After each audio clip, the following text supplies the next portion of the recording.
I was recently in Brazil, and Brazilian culture is based on entertainment. It's not it's really based on entertainment. Those who've been to Brazil, they can tell you.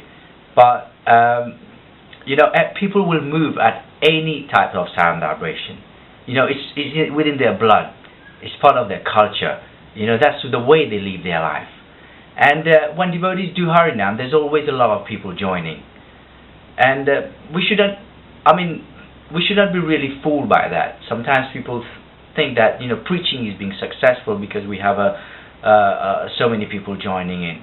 We're not ignoring anyone, but we need to understand one thing, that the quantity of people doesn't really means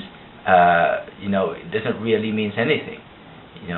When the Harinam is over, you see the devotees going back to the temple empty-handed. Back to an empty temple again. You're back to square one with the same 5 guys or 3 guys you started the Harinam. There's no progress as it goes on and on and on like that.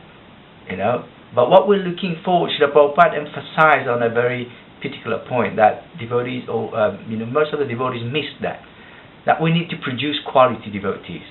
When we go on the street, the purpose is to produce quality devotees, and in any form of preaching, that is our target, to produce quality devotees.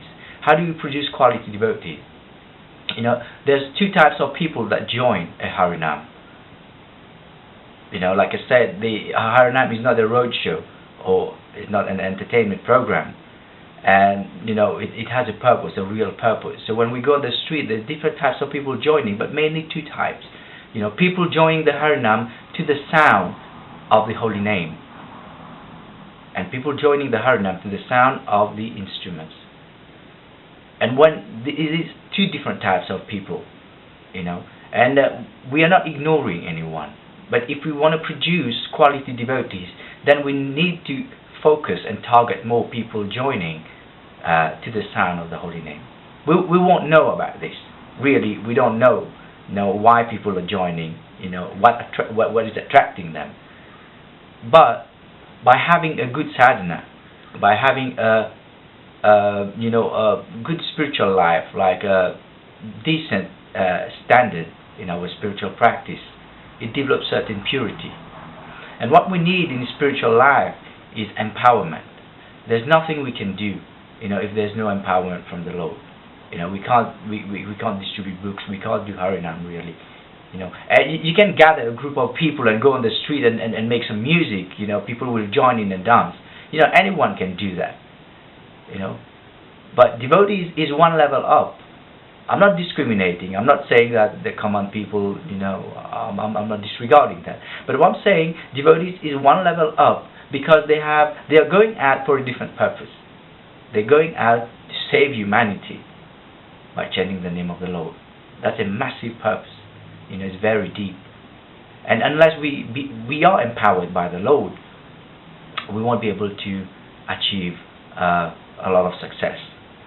So we get empowered by the Lord. We need to become a trustworthy person, a trustworthy devotee in front of the Lord.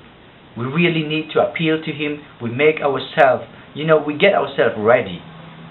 Some devotees sit down and wait for Lord Chaitanya to make arrangement because He's very compassionate.